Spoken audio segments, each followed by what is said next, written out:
सत श्री अकाल। न्यूज़ 18 पंजाब हरियाणा हिमाचल वेख रहे सारे दर्शकों का स्वागत। मैं तुहाडे नाल रजिंदर कौर और बुलेटिन की शुरुआत इस वेले दी अहम खबर दे नाल। आज विदेशों तो पंजाबियों की वतन वापसी होगी। 13 फ्लाइट्स के राही ये पंजाबी वतन परतणगे। दिल्ली, अमृतसर और चंडीगढ़ ये फ्लाइट्स पहुंचणगियां। सारे ही जिन्हें भी पंजाबी परत रहे ने 14 दिनों लिए क्वारंटीन किए जाएंगे और उसके लिए भी बंदोबस्त सरकारां ने कर लेने। पंजाब सरकार नूं 9200 लोगों ने अप्लाई किया सी वापसी लिए। इस तो अलावा विदेश मंत्रालय ने 20,000 पंजाबियों ने वतन वापसी लिए अप्लाई किया है। मार्च महीने जो लॉकडाउन होया फ्लाइट्स कैंसल कर दी गई सन उदों तो ही फसे हुए ने बाहरले मुल्कां विच पंजाबी। हुण विशेष फ्लाइट्स के जरिए वतन वापसी हो रही है। 13 फ्लाइटां राही पंजाबी अज तो परतने जड़े ने वो शुरू हो रहे हैं। दिल्ली, अमृतसर ते चंडीगढ़ ये फ्लाइट्स पहुंचणगियां। सारे ही जो पहुंचणगे इन्हों क्वारंटीन किया जाएगा 14 दिनों लिए और बकायदा उसके लिए प्रशासन वालों सरकार वालों इंतजाम किए गए हैं। होटल्स बुक किए गए हैं जिथे इन्हों ठहराया जाएगा। पंजाब सरकार नूं 9200 जदों कि विदेश मंत्रालय नूं 20,000 पंजाबियों ने वापसी लिए अप्लाई किया।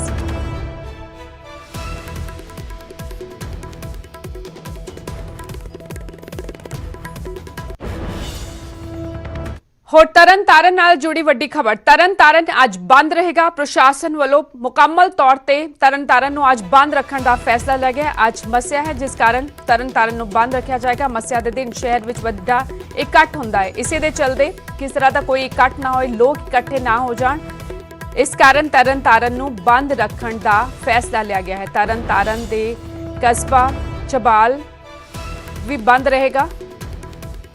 तरन तारन ते कस्बा चबाल दोवें बंद रहणगे क्योंकि मस्या दे मौके वड्डा इकट्ठ हुंदा सी पहला, पर हुण पहले वाली गल नहीं रही। कोरोना के कहर नूं वेखदे होए लोग इकट्ठे ना होण क्योंकि जिहड़ियां रियायतां दित्तियां गईयां ने लॉकडाउन विच उसदे चलते लोग अपने घरां तो बाहर निकल रहे ने, पर लोग मस्या कारण इकट्ठे ना हो जाण, इकट्ठ ना करन। इस दे चलते प्रशासन ने तरन तारन ते कस्बा चबाल पूरी तरह बंद रखने का फैसला लिया।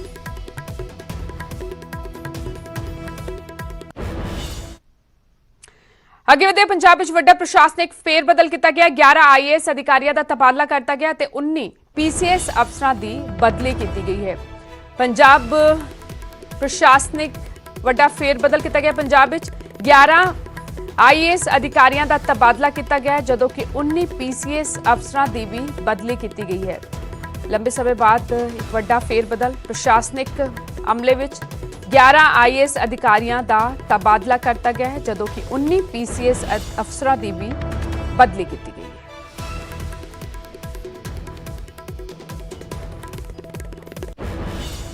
अगली अहम खबर का रुख करते हैं। दिल्ली अमृतसर कटड़ा हाईवे मामला जड़ा है पक गया। अमृतसर नूं साइडलाइन करन दा हुण विरोध किया जा रहा है। स्थानिक सांसद अमृतसर तो सांसद गुरजीत औजला वालों प्राइम मिनिस्टर ऑफिस के बाहर धरने का ऐलान किया गया है। पंजाब नाल धक्का हो रहा है, क्या है गुरजीत औजला ने। हरसिमरत बादल ने भी हुण इस बाबत नितिन गडकरी नूं चिट्ठी लिखी है। अमृतसर नूं प्रोजेक्ट विच शामिल करन दी हरसिमरत बादल वालों भी अपील की गई है। दिल्ली अमृतसर कटड़ा हाईवे मामले च अमृतसर नूं साइडलाइन जड़ा किया गया है उसके खिलाफ सांसद गुरजीत औजला ने प्राइम मिनिस्टर ऑफिस के बाहर धरने का ऐलान किया है।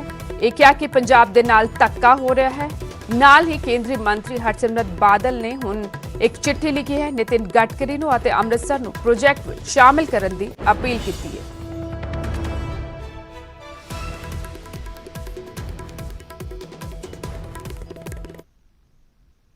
बिल्कुल असीं मैं इस एक्सप्रैस वे दे लैके क्योंकि जिहड़ा अमृतसर नूं दिल्ली अमृतसर कटड़ा एक्सप्रैस वे तो बाहर रख दिता गया है और जलंधर तो इनू मोड़ के गुरदासपुर वाल नूं भेज दिता गया।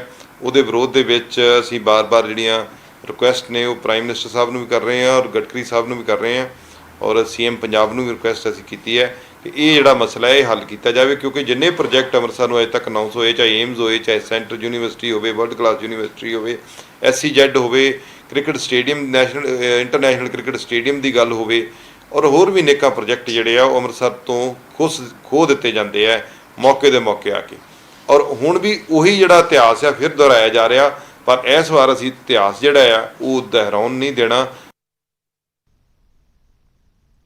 अगे वधे पंजाब भवन दिल्ली च कमरिਆਂ ਦੀ बुकिंग के मुद्दे ते विधायकों की शिकायत ते हुण एक्शन होया है। सकत्तरेत के सीनियर अधिकारी का तबादला कर दिता गया है। ਦਰਅਸਲ ਵਿਧਾਇਕ ਕੋਟਲੀ ਅਤੇ ਪਾਹੜਾ ਨੇ ਸਪੀਕਰ ਕੋਲ ਇਸ ਬਾਬਤ ਸ਼ਿਕਾਇਤ ਕੀਤੀ ਸੀ। ਵਿਧਾਇਕਾਂ ਨੂੰ ਪੰਜਾਬ ਭਵਨ ਦਿੱਲੀ 'ਚ ਕਮਰੇ ਨਹੀਂ ਮਿਲਦੇ, ਖਾਸ ਕਰ A ਬਲਾਕ 'ਚ ਜਿਹੜਾ ਕਮਰੇ ਬੁੱਕ ਕੀਤੇ ਜਾਂਦੇ ਨੇ ਉਸ ਦੇ ਲਈ ਸ਼ਰਤਾਂ ਬਦਲੀਆਂ ਗਈਆਂ ਸਨ, ਜਿਸ ਦੇ ਖਿਲਾਫ ਉਤਰ ਆਏ ਸਨ ਵਿਧਾਇਕ ਅਤੇ ਨਾਰਾਜ਼ਗੀ ਜਤਾਈ ਸੀ। ਸਪੀਕਰ ਕੋਲ ਇਹ ਮੁੱਦਾ ਚੁੱਕਿਆ ਸੀ, ਸ਼ਿਕਾਇਤ ਕੀਤੀ ਸੀ। ਹੁਣ ਵਿਧਾਇਕਾਂ ਦੀ ਸ਼ਿਕਾਇਤ ਤੇ ਵੱਡਾ ਐਕਸ਼ਨ ਲਿਆ ਹੈ। ਸਕੱਤਰੇਤ ਦੇ ਸੀਨੀਅਰ ਅਧਿਕਾਰੀ ਦਾ ਤਬਾਦਲਾ ਕਰ ਦਿੱਤਾ ਗਿਆ ਹੈ। ਪੰਜਾਬ ਭਵਨ ਦਿੱਲੀ ਵਿੱਚ ਕਮਰਿਆਂ ਦੀ ਬੁਕਿੰਗ ਦੇ ਮੁੱਦੇ ਤੇ ਵਿਧਾਇਕਾਂ ਦੀ ਸ਼ਿਕਾਇਤ ਤੇ ਐਕਸ਼ਨ ਲੈਂਦੇ ਹੋਏ ਸਕੱਤਰੇਤ ਦੇ ਸੀਨੀਅਰ ਅਧਿਕਾਰੀ ਦਾ ਤਬਾਦਲਾ ਕਰ ਦਿੱਤਾ ਗਿਆ ਹੈ।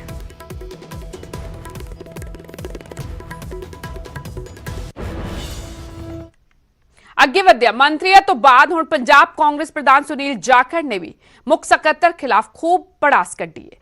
ਜਾਖੜ ਨੇਤਾ ਕਰਨ ਅਵਤਾਰ ਸਿੰਘ ਖਿਲਾਫ ਐਕਸ਼ਨ ਤੱਕ ਦੀ ਮੰਗ ਕੀਤੀ ਹੈ। ਲੰਚ ਡਿਪਲੋਮੈਸੀ ਜ਼ਰੀਏ ਮਾਮਲਾ ਸ਼ਾਂਤ ਕਰਨ ਦੀ ਮੁੱਖ ਮੰਤਰੀ ਦੀ ਕੋਸ਼ਿਸ਼ ਕਾਮਯਾਬ ਹੁੰਦੀ ਨਜ਼ਰ ਨਹੀਂ ਆ ਰਹੀ।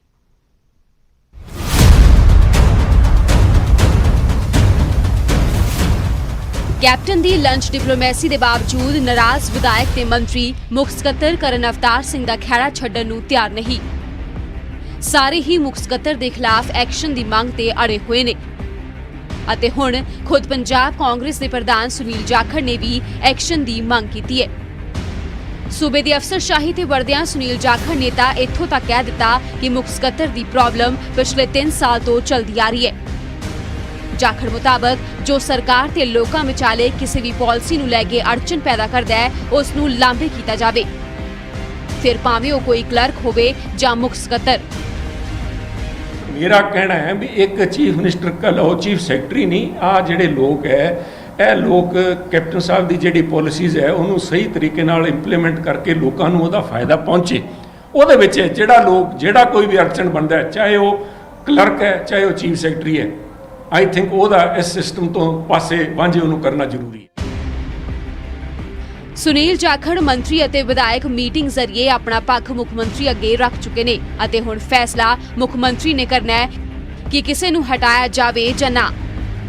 ਦੇਖੋ ਇਹਨਾਂ ਸਾਰੀਆਂ ਗੱਲਾਂ ਤੋਂ ਇਹ ਕਮਿਊਨੀਕੇਸ਼ਨ ਹੁੰਦੀ ਹੈ। ਕੈਪਟਨ ਸਾਹਿਬ ਦੇ ਨਾਲ ਬੈਠ ਕੇ ਸਾਰਿਆਂ ਦੀ ਗੱਲ ਹੋ ਗਈ। ਅੱਜ ਤਾਈਂ ਜਿਹੜਾ ਪੱਖ ਸੀਗਾ ਇੱਕ ਪਾਸੇ ਦਾ ਪੱਖ ਸੀਗਾ ਬਿਕੋਜ਼ ਆਫ ਕਰੋਨਾ ਅੱਜਕੱਲ ਜਿਹੜੀ ਹੈ ਪਰਸਨਲ ਇੰਟਰੈਕਸ਼ਨ ਬਿਲਕੁਲ ਹੀ ਘਟੇ ਹੋਏ ਹੈ।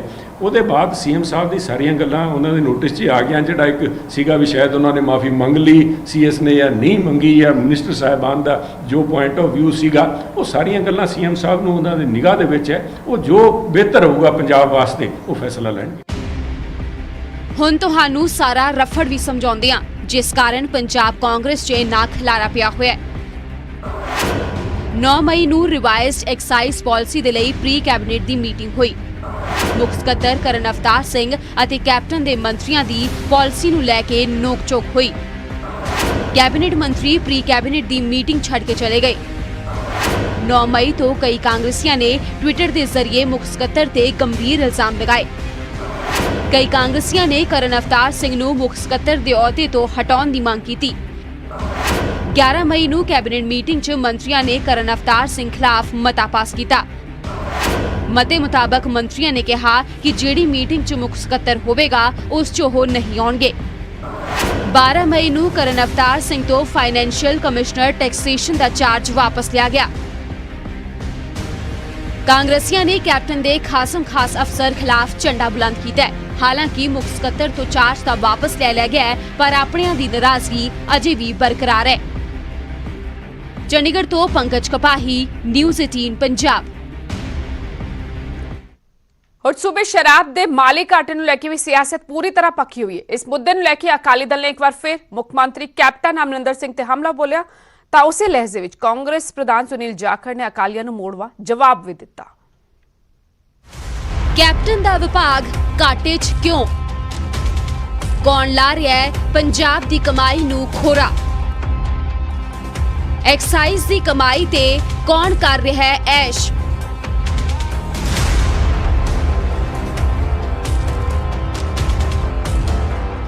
ਇਹ ਸਵਾਲ ਆਪਣਿਆਂ ਦੇ ਨਾਲ ਵਿਰੋਧੀ ਵੀ ਕੈਪਟਨ ਸਰਕਾਰ ਤੋਂ ਪੁੱਛ ਰਹੇ ਨੇ ਅਤੇ ਮੰਗ ਜਾਂਚ ਦੀ ਕੀਤੀ ਜਾ ਰਹੀ ਹੈ। ਰੇੜਕਾ ਐਕਸਾਈਜ਼ ਪਾਲਿਸੀ ਤੋਂ ਸ਼ੁਰੂ ਹੋਇਆ ਜੋ ਅਫਸਰਸ਼ਾਹੀ ਵਰਸਸ ਮੰਤਰੀ ਮੰਡਲ ਦੇ ਪੰਗੇ 'ਚ ਬਦਲ ਗਿਆ। ਹਾਲਾਂਕਿ ਖਿਲਾਰਾ ਸਮੇਟਣ ਦੇ ਲਈ ਖੁਦ ਕੈਪਟਨ ਅਮਰਿੰਦਰ ਸਿੰਘ ਅੱਗੇ ਆਏ ਨਾਰਾਜ਼ ਵਿਧਾਇਕਾਂ ਅਤੇ ਮੰਤਰੀਆਂ ਨੂੰ ਸ਼ਾਹੀ ਲੰਚ ਕਰਵਾਇਆ। ਪਰ ਇਹ ਲੰਚ ਵਿਰੋਧੀਆਂ ਨੂੰ ਸ਼ਾਇਦ ਹਜ਼ਮ ਨਹੀਂ ਹੋ ਰਿਹਾ। ਅਕਾਲੀ ਦਲ ਬੇਸ਼ੱਕ ਕੁਝ ਖਬਰਾਂ ਦਾ ਹਵਾਲਾ ਦੇ ਰਿਹਾ ਹੈ, ਪਰ ਨਿਸ਼ਾਨੇ ਤੇ ਮੁੱਖ ਮੰਤਰੀ ਹੀ ਹਨ। ਅਕਾਲੀ ਦਲ ਦੇ ਬੁਲਾਰੇ ਦਲਜੀਤ ਚੀਮਾ ਮੁਤਾਬਕ ਮੁੱਖ ਮੰਤਰੀ ਨੇ ਸ਼ਰਾਬ ਘਾਟੇ ਦੇ ਲਈ ਹੁਣ ਤੱਕ ਐਕਸ਼ਨ ਕਿਉਂ ਨਹੀਂ ਲਿਆ। ਚੀਮਾ ਦਾ ਦਾਅਵਾ ਇਹ ਵੀ ਹੈ ਕਿ ਕੈਪਟਨ ਜਾਣਦੇ ਹਨ ਕਿ ਨਜਾਇਜ਼ ਸ਼ਰਾਬ ਦੇ ਕਾਰੋਬਾਰ 'ਚ ਉਹਨਾਂ ਦੇ ਆਪਣੇ ਹੀ ਸ਼ਾਮਲ ਨੇ, ਇਸ ਲਈ ਉਹ ਐਕਸ਼ਨ ਲੈਣ ਤੋਂ ਡਰਦੇ ਨੇ। ਪਹਿਲੀ ਤਾਂ ਗੱਲ ਹੈ ਕਿ ਸੀਐਮ ਸਾਹਿਬ ਨੇ ਇਹ ਮੰਨਿਆ ਕਿ ਉਹਨਾਂ ਦੀ ਨੌਲੇਜ ਦੇ ਵਿੱਚ ਹੈ ਕਿ ਪੰਜਾਬ ਦੇ ਵਿੱਚ ਕੁਝ ਐਮਐਲਏ, ਕੁਝ ਕਾਂਗਰਸ ਦੇ ਲੀਡਰ ਨਜਾਇਜ਼ ਕਾਰੋਬਾਰ ਸ਼ਰਾਬ ਦਾ ਕਰਦੇ ਆ। ਇੱਕ ਤਾਂ ਇਹਦਾ ਇਹ ਮਾਇਨਾ ਹੈ ਕਿ ਉਹਨਾਂ ਦੀ ਨੌਲੇਜ ਦੇ ਵਿੱਚ ਹੈ। ਮੁੱਖ ਮੰਤਰੀ ਸਾਹਿਬ ਸੂਬੇ ਦੇ ਮੁਖੀ ਨੇ, ਸੰਵਿਧਾਨਕ ਤੌਰ ਦੇ ਉੱਤੇ ਬੜੀ ਵੱਡੀ ਉਹਨਾਂ ਦੀ ਜ਼ਿੰਮੇਵਾਰੀ ਆ। ਤੇ ਕੀ ਇਹ ਗੱਲ ਵਾਜਬ ਹੁੰਦੀ ਹੈ ਕਿ ਜੇ ਤੁਹਾਡੀ ਨੌਲੇਜ ਦੇ ਵਿੱਚ ਹੈ ਕਿ ਖਜ਼ਾਨਾ ਲੁੱਟਿਆ ਗਿਆ, ਔਰ ਇਹ ਵੀ ਤੁਹਾਨੂੰ ਪਤਾ ਹੈ ਕਿ ਕੌਣ-ਕੌਣ ਲੁੱਟ ਕਰ ਰਿਹਾ ਹੈ, ਤੇ ਤੁਸੀਂ ਆਪਣੀ ਸੰਵਿਧਾਨਕ ਜ਼ਿੰਮੇਵਾਰੀ ਨਿਭਾਉਣ ਦੇ ਵਿੱਚੋਂ ਫੇਲ ਕਿਉਂ ਹੋਏ? ਇਸ ਗੱਲ ਦਾ ਜਵਾਬ ਅਸੀਂ ਮੁੱਖ ਮੰਤਰੀ ਸਾਹਿਬ ਤੋਂ ਜ਼ਰੂਰ ਚਾਹੁੰਦੇ ਹਾਂ। ਅਕਾਲੀ ਦਲ ਦੇ ਸ਼ਰਾਬ ਕਾਰੋਬਾਰ ਨੂੰ ਲੈ ਕੇ ਕੀਤੇ ਇਸ ਵਾਰ ਉੱਤੇ ਪਲਟਵਾਰ ਕਾਂਗਰਸ ਸੂਬਾ ਪ੍ਰਧਾਨ ਸੁਨੀਲ ਜਾਖੜ ਵੱਲੋਂ ਕੀਤਾ ਗਿਆ। ਜਾਖੜ ਨੇ ਸ਼ਰਾਬ ਦੇ ਮੁੱਦੇ ਤੇ ਅਕਾਲੀ ਦਲ ਨੂੰ ਚੈਲੰਜ ਕੀਤਾ ਹੈ ਕਿ ਜੇ ਅਕਾਲੀਆਂ ਨੂੰ ਸ਼ਰਾਬ ਤੋਂ ਦਿੱਕਤ ਹੈ ਤਾਂ ਵਿਧਾਨ ਸਭਾ 'ਚ ਸ਼ਰਾਬ ਬੰਦ ਕਰਨ ਦਾ ਮਤਾ ਲਿਆਉਣ। ਇੰਨਾ ਹੀ ਨਹੀਂ, ਜਾਖੜ ਨੇ ਅਕਾਲੀ ਦਲ ਉੱਤੇ ਸ਼ਰਾਬ ਦੇ ਮੁੱਦੇ ਨੂੰ ਲੈ ਕੇ ਦੋਗਲੀ ਨੀਤੀ ਕਰਨ ਦੇ ਵੀ ਇਲਜ਼ਾਮ ਲਗਾਏ। ਕੋਈ ਕਿਸੇ ਕਿਸਮ ਦੀ ਆ ਸਾਰੇ ਦੇ ਸਾਰੀ ਜੜ੍ਹਾਂ ਤੁਹਾਡੀਆਂ ਬਿਠਾਈਆਂ। ਮੈਂ ਤਾਂ ਅਕਾਲੀਆਂ ਨੂੰ ਕਹਿਣਾ ਵੀ ਤੁਸੀਂ ਇੱਕ ਰੈਜ਼ੋਲੂਸ਼ਨ ਪੰਜਾਬ ਉਸ 'ਚ ਲੈ ਕੇ ਆਓ ਅਸੈਂਬਲੀ ਦੇ ਅੰਦਰ ਵੀ ਸ਼ਰਾਬ ਬੰਦ ਕਰਾਓ ਪੰਜਾਬ ਦੇ ਅੰਦਰ। ਪੰਥਕ ਪਾਰਟੀ ਹੋਣ ਦੇ ਨਾਤੇ ਇਹਨਾਂ ਦਾ ਨਹੀਂ ਫਰਜ਼ ਬਣਦਾ। ਪੰਥ ਦੇ ਨਾਮ ਤੇ ਪੰਜਾਬ ਨੂੰ ਪਿਛਲੇ 70 ਸਾਲਾਂ ਤੋਂ ਬੇਵਕੂਫ ਬਣਾ ਰਹੇ ਹੈ। 50 ਸਾਲ ਇਹਨਾਂ ਨੇ ਰਾਜਨੀਤੀ ਦੇ ਅੰਦਰ ਰਾਜ ਕਰਕੇ 5 ਵਾਰੀ ਮੁੱਖ ਮੰਤਰੀ ਬਣ ਗਏ ਇਹਨਾਂ ਦੇ, ਤੇ ਕਿਉਂ ਨਹੀਂ ਇਹ ਲੋਕ ਲੈ ਕੇ ਆਉਂਦੇ ਇਸ ਕਿਸਮ ਦਾ ਦੋਗਲੀਆਂ ਗੱਲਾਂ ਕਰਦੇ, ਹਿਪੋਕ੍ਰੇਟ। ਜ਼ਿਕਰਯੋਗ ਹੈ ਕਿ ਸੂਬੇ ਦੀ ਸਿਆਸਤ 'ਚ ਇੰਨੀ ਦਿਨੀ ਸ਼ਰਾਬ ਦੇ ਮੁੱਦੇ ਤੇ ਖੂਬ ਹੰਗਾਮਾ ਹੋ ਰਿਹਾ ਹੈ। ਵਿਰੋਧੀਆਂ ਦੇ ਨਾਲ ਆਪਣੇ ਵੀ ਘਾਟੇ ਦੀ ਦੁਹਾਈ ਦੇ ਰਹੇ ਨੇ। ਜਿਸ ਵਿਭਾਗ ਦੇ ਘਾਟੇ ਤੇ ਇੰਨਾ ਰੋਲਾ ਰੱਪਾ ਪੈ ਰਿਹਾ ਹੈ, ਉਹ ਖੁਦ ਮੁੱਖ ਮੰਤਰੀ ਕੈਪਟਨ ਅਮਰਿੰਦਰ ਸਿੰਘ ਦੇ ਕੋਲ ਹੈ, ਅਤੇ ਹੁਣ ਇਹ ਖਿਲਾਰਾ ਸੰਭਾਲਣਾ ਵੀ ਮੁੱਖ ਮੰਤਰੀ ਨੂੰ ਹੀ ਪਵੇਗਾ। Bureau report, news 18 Punjab. ਇਸ ਵਿਚਾਲੇ ਪੰਜਾਬ ਹਰਿਆਣਾ ਦੀ ਰਾਜਧਾਨੀ ਚੰਡੀਗੜ੍ਹ ਵਿੱਚ ਜ਼ਰੂਰ ਸ਼ਰਾਬ ਮਹਿੰਗੀ ਹੋ ਰਹੀ ਹੈ। ਪ੍ਰਸ਼ਾਸਨ ਨੇ 5% ਕੋਵਿਡ ਸੈਸ ਸ਼ਰਾਬ ਤੇ ਲਗਾ ਦਿੱਤਾ ਹੈ। ਸ਼ਰਾਬ ਤੇ 12% ਡਿਊਟੀ ਵੀ ਵਧਾਈ ਗਈ ਹੈ। ਹਰ ਕੈਟੇਗਰੀ ਦੀ ਸ਼ਰਾਬ ਤੇ ਸੈਸ ਲੱਗੇਗਾ। ਹਰਿਆਣਾ ਤੇ ਦਿੱਲੀ ਦੀ ਤਰਜ਼ ਤੇ ਚੰਡੀਗੜ੍ਹ ਪ੍ਰਸ਼ਾਸਨ ਨੇ ਵੀ ਸ਼ਰਾਬ ਤੇ ਕੋਵਿਡ ਸੈਸ ਲਗਾ ਦਿੱਤਾ ਹੈ। 5% ਕੋਵਿਡ ਸੈਸ ਲਗਾਇਆ ਗਿਆ ਹੈ, ਜਦੋਂ ਕਿ 12% ਡਿਊਟੀ ਵੀ ਵਧਾਈ ਗਈ ਹੈ। ਹਰ ਕੈਟੇਗਰੀ ਦੀ ਸ਼ਰਾਬ ਤੇ ਇਹ ਸੈਸ ਲੱਗੇਗਾ।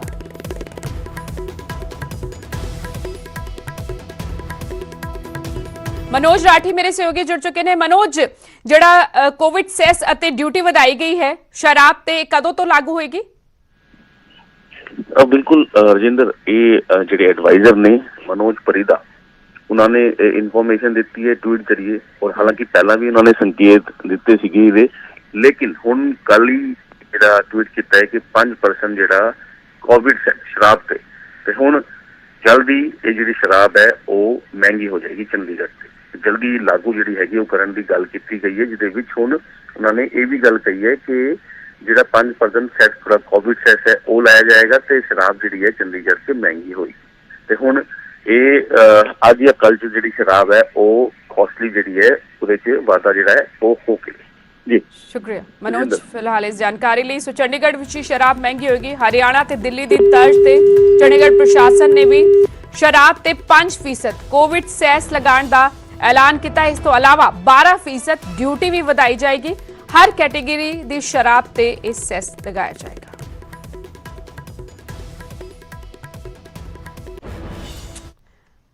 ਹੋਰ ਅਧਿਆਪਕਾਂ ਦੀ ਭਰਤੀ ਲਈ ਖਬਰ। ਮਾਸਟਰ ਕੈਡਰ ਦੀਆਂ ਪੋਸਟਾਂ ਲਈ ਤਾਰੀਖ ਜਿਹੜੀ ਵਧਾ ਦਿੱਤੀ ਗਈ। ਹੁਣ ਅਗਲੇ ਮਹੀਨੇ ਤੱਕ 2 ਤਾਰੀਖ ਤੱਕ ਇਸ ਦੇ ਲਈ ਅਪਲਾਈ ਕੀਤਾ ਜਾ ਸਕੇਗਾ।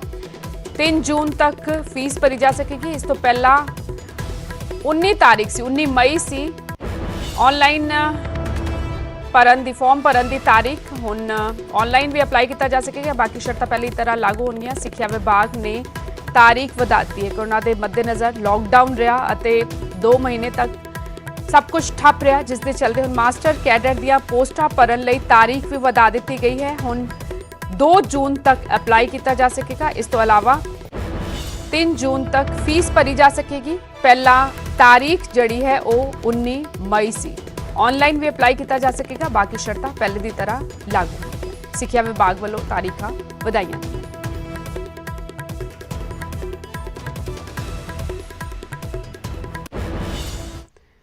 ਇਸ ਵਿਚਾਲੇ ਸਿੱਖਿਆ ਬੋਰਡ ਦੀਆਂ ਅਸਾਮੀਆਂ 'ਚ ਕਟੌਤੀ ਦਾ ਵਿਰੋਧ ਸ਼ੁਰੂ ਹੋ ਗਿਆ। ਬੇਰੁਜ਼ਗਾਰ ਬੀਐਡ ਅਧਿਆਪਕਾਂ ਨੇ ਵਿਰੋਧ ਕੀਤਾ ਹੈ। 435 ਪੱਕੀਆਂ ਅਸਾਮੀਆਂ ਖਤਮ ਕੀਤੀਆਂ ਜਾਣ। ਨੌਜਵਾਨਾਂ ਦੇ ਭਵਿੱਖ ਨਾਲ ਖਿਲਵਾੜ ਨਾ ਕੀਤਾ ਜਾਏ, ਇਹ ਵੀ ਕਿਹਾ ਗਿਆ ਹੈ। ਤੁਰੰਤ ਵਾਪਸ ਲਿਆ ਜਾਏ ਇਹ ਫੈਸਲਾ। ਸਿੱਖਿਆ ਬੋਰਡ ਦੀਆਂ ਅਸਾਮੀਆਂ 'ਚ ਕਟੌਤੀ ਕੀਤੀ ਗਈ ਹੈ, ਜਿਸ ਦੇ ਵਿਰੋਧ ਵਿੱਚ ਬੇਰੁਜ਼ਗਾਰ ਬੀਐਡ ਅਧਿਆਪਕ ਉਤਰ ਆਏ ਨੇ, ਕਿਉਂਕਿ ਉਮੀਦ ਸੀ ਕਿ ਨੌਕਰੀ ਮਿਲੇਗੀ, ਪਰ 435 ਪੱਕੀਆਂ ਅਸਾਮੀਆਂ ਖਤਮ ਕੀਤੀਆਂ ਗਈਆਂ ਨੇ। ਇਹ ਦਾਅਵਾ ਕੀਤਾ ਜਾ ਰਿਹਾ ਹੈ ਬੇਰੁਜ਼ਗਾਰ ਬੀਐਡ ਅਧਿਆਪਕਾਂ ਵੱਲੋਂ ਅਤੇ ਨੌਜਵਾਨਾਂ ਦੇ ਭਵਿੱਖ ਦੇ ਨਾਲ ਖਿਲਵਾੜ ਕੀਤਾ ਜਾ ਰਿਹਾ ਹੈ। ਤੁਰੰਤ ਇਹ ਫੈਸਲਾ ਵਾਪਸ ਲਿਆ ਜਾਏ, ਇਹ ਮੰਗ ਕੀਤੀ ਹੈ ਬੇਰੁਜ਼ਗਾਰ ਬੀਐਡ ਅਧਿਆਪਕ ਐਸੋਸੀਏਸ਼ਨ।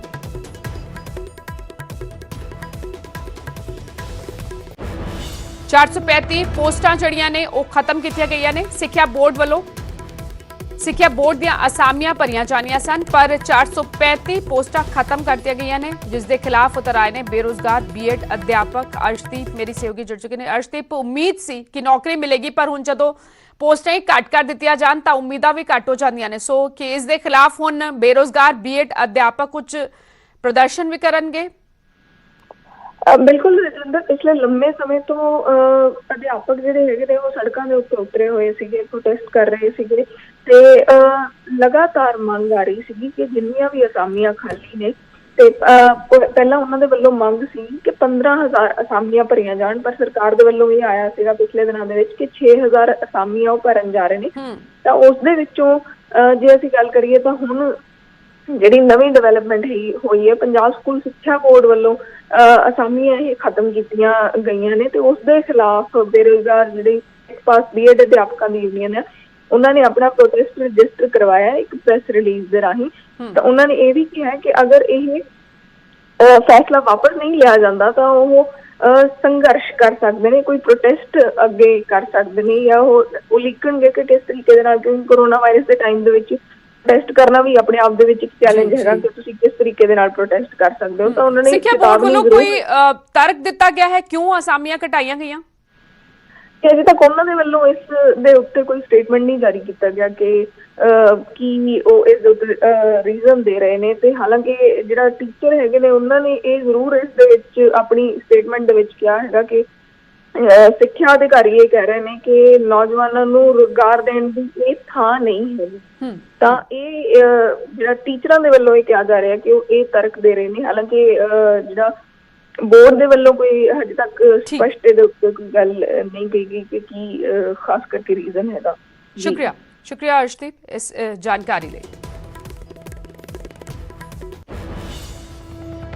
ਅੱਗੇ ਵਧਿਆ ਤੇ ਪੰਜਾਬ ਦੀ ਹੁਣ ਤੱਕ ਦੇ ਕੋਰੋਨਾ ਅਪਡੇਟ ਦੇ ਦਈਏ। ਮਰੀਜ਼ਾਂ ਦੀ ਗਿਣਤੀ ਪੰਜਾਬ ਵਿੱਚ 2028 ਤੱਕ ਪਹੁੰਚ ਚੁੱਕੇ ਹੁਣ ਤੱਕ। ਹਾਲਾਂਕਿ 1819 ਮਰੀਜ਼ ਠੀਕ ਵੀ ਹੋਏ ਨੇ। 170 ਐਕਟਿਵ ਕੇਸ ਰਹਿ ਗਏ ਨੇ ਪੰਜਾਬ ਵਿੱਚ। ਹਾਲਾਂਕਿ ਲਗਾਤਾਰ ਨਵੇਂ ਮਾਮਲੇ ਵੀ ਕੋਰੋਨਾ ਮਰੀਜ਼ਾਂ ਦੇ ਸਾਹਮਣੇ ਆ ਰਹੇ ਨੇ। ਵੀਰਵਾਰ ਕੋਰੋਨਾ ਦੇ 23 ਹੋਰ ਨਵੇਂ ਮਾਮਲੇ ਸਾਹਮਣੇ ਆਏ। ਹੁਸ਼ਿਆਰਪੁਰ ਤੋਂ 7 ਨਵੇਂ ਮਾਮਲੇ ਸਾਹਮਣੇ ਆਏ, ਜਦੋਂ ਕਿ ਅੰਮ੍ਰਿਤਸਰ ਤੋਂ 5 ਨਵੇਂ ਮਾਮਲੇ ਸਾਹਮਣੇ ਆਏ ਨੇ। ਗੁਰਦਾਸਪੁਰ ਤੋਂ ਵੀ 4 ਮਾਮਲੇ ਸਾਹਮਣੇ ਆਏ। ਪਠਾਨਕੋਟ ਅਤੇ ਲੁਧਿਆਣਾ ਤੋਂ 2-2 ਨਵੇਂ ਕੇਸ ਸਾਹਮਣੇ ਆਏ ਨੇ, ਜਿਸ ਦੇ ਚਲਦੇ ਗਿਣਤੀ ਜਿਹੜੀ ਹੈ ਉਹ 23 ਤੱਕ ਪਹੁੰਚ ਗਈ। ਬਰਨਾਲਾ, ਕਪੂਰਥਲਾ ਤੇ ਪਟਿਆਲਾ ਤੋਂ ਵੀ ਇੱਕ ਨਵਾਂ ਕੇਸ ਸਾਹਮਣੇ ਆਇਆ ਹੈ। ਕੋਰੋਨਾ ਦੇ ਮਰੀਜ਼ ਜਿਹੜੇ ਨੇ ਉਹ ਠੀਕ ਹੋ ਕੇ ਵਾਪਸ ਪਰਤ ਰਹੇ, ਪਰ ਇਸ ਵਿਚਾਲੇ ਲਗਾਤਾਰ ਨਵੇਂ ਕੇਸ ਵੀ ਸਾਹਮਣੇ ਆ ਰਹੇ ਨੇ, ਜਿਸ ਕਾਰਨ ਵੱਡੀ ਚੁਣੌਤੀ ਜਿਹੜੀ ਹੈ ਉਹ ਵੀ ਖੜੀ ਹੋ ਰਹੀ ਹੈ। ਫਿਲਹਾਲ ਗਿਣਤੀ ਜਿਹੜੀ ਹੈ ਪੰਜਾਬ ਵਿੱਚ 2028 ਤੱਕ ਪਹੁੰਚੀ ਹੈ, ਪਰ 1819 ਠੀਕ ਹੋ ਚੁੱਕੇ ਨੇ, ਜਿਨ੍ਹਾਂ ਵਿੱਚੋਂ 170 ਐਕਟਿਵ ਕੇਸ ਨੇ। 23 ਹੋਰ ਨਵੇਂ ਮਾਮਲੇ ਕੱਲ ਸਾਹਮਣੇ। ਛੋਟੇ ਜਿਹੇ ਬ੍ਰੇਕ ਲਈ ਇੱਥੇ ਰੁਕ ਰਹੇ ਹਾਂ। ਖਬਰ ਚੰਡੀਗੜ੍ਹ ਤੋਂ, ਜਿੱਥੇ ਪੀਜੀਆਈ ਕੋਵਿਡ ਵਾਰਡ ਦੇ ਬਾਹਰ ਹਾਈ ਵੋਲਟੇਜ ਡਰਾਮਾ ਵੇਖਣ ਨੂੰ ਮਿਲਿਆ। 2 ਮਹੀਨੇ ਦੀ ਕੋਰੋਨਾ ਪੋਜ਼ਿਟਿਵ ਬੱਚੀ ਦੀ ਮਾਂ ਵੱਲੋਂ ਹੰਗਾਮਾ ਕੀਤਾ ਗਿਆ। ਬੱਚੀ ਦੀ ਮਾਂ ਨੇ ਸੂਦ ਧਰਮਸ਼ਾਲਾ ਜਾਣ ਤੋਂ ਸਾਫ਼ ਇਨਕਾਰ ਕਰਤਾ। ਧਰਮਸ਼ਾਲਾ 'ਚ ਢੁਕਵੇਂ ਇੰਤਜ਼ਾਮ ਨਾ ਹੋਣ ਦੀ ਗੱਲ ਕਹੀ। ਬੱਚੀ ਨੂੰ ਧੁੱਪ 'ਚ ਰੱਖ ਕੇ ਮਾਂ ਨੇ ਜ਼ਬਰਦਸਤ ਹੰਗਾਮਾ ਕੀਤਾ। ਤੁਹਾਨੂੰ ਦੱਸ ਦਈਏ ਕਿ ਲਗਾਤਾਰ ਚੰਡੀਗੜ੍ਹ ਵਿੱਚ ਵੀ ਮਰੀਜ਼ ਠੀਕ ਹੋ ਰਹੇ ਨੇ। ਕੱਲ ਕੁਝ ਹੋਰ ਮਰੀਜ਼ ਜਦੋਂ ਠੀਕ ਹੋਏ ਪੀਜੀਆਈ ਤੋਂ ਉਹਨਾਂ ਨੂੰ ਡਿਸਚਾਰਜ ਕੀਤਾ ਗਿਆ ਤੇ ਉਸ ਤੋਂ ਬਾਅਦ ਜਿਹੜਾ ਪ੍ਰੋਟੋਕਾਲ ਦੇ ਮੁਤਾਬਿਕ ਉਹਨਾਂ ਨੂੰ ਸੂਦ ਧਰਮਸ਼ਾਲਾ ਕੁਝ ਦਿਨ ਰੱਖਿਆ ਜਾਣਾ ਸੀ ਨਿਗਰਾਨੀ ਲਈ। ਪਰ 2 ਮਹੀਨੇ ਦੀ ਜਿਹੜੀ ਬੱਚੀ ਕੋਰੋਨਾ ਪੋਜ਼ਿਟਿਵ ਪਾਈ ਗਈ ਸੀ ਉਸ ਨੂੰ ਡਿਸਚਾਰਜ ਜ਼ਰੂਰ ਕਰਤਾ ਗਿਆ ਕੱਲ, ਪਰ ਉਸ ਦੀ ਮਾਂ ਨੇ ਜ਼ਬਰਦਸਤ ਹੰਗਾਮਾ ਕੀਤਾ ਪੀਜੀਆਈ ਕੋਵਿਡ ਵਾਰਡ ਦੇ ਬਾਹਰ। ਬੱਚੇ ਦੀ ਮਾਂ ਨੇ ਸੂਦ ਧਰਮਸ਼ਾਲਾ ਜਾਣ ਤੋਂ ਇਨਕਾਰ ਕਰ ਦਿੱਤਾ ਅਤੇ ਇਲਜ਼ਾਮ ਲਾਇਆ ਕਿ ਧਰਮਸ਼ਾਲਾ ਵਿੱਚ ਢੁਕਵੇਂ ਇੰਤਜ਼ਾਮ ਨਹੀਂ ਨੇ। ਬੱਚੀ ਨੂੰ ਧੁੱਪ ਵਿੱਚ ਰੱਖ ਕੇ ਮਾਂ ਨੇ ਹੰਗਾਮਾ ਕੀਤਾ। ਇਸ ਬੁਲਟਨ ਵਿੱਚ ਫਿਲਹਾਲ ਇੰਨਾ ਹੀ। ਛੋਟੇ ਜਿਹੇ ਬ੍ਰੇਕ ਤੋਂ ਬਾਅਦ ਵੀ ਖਬਰਾਂ ਦਾ ਸਿਲਸਿਲਾ ਲਗਾਤਾਰ ਨਿਊਜ਼ 18 ਤੇ ਜਾਰੀ।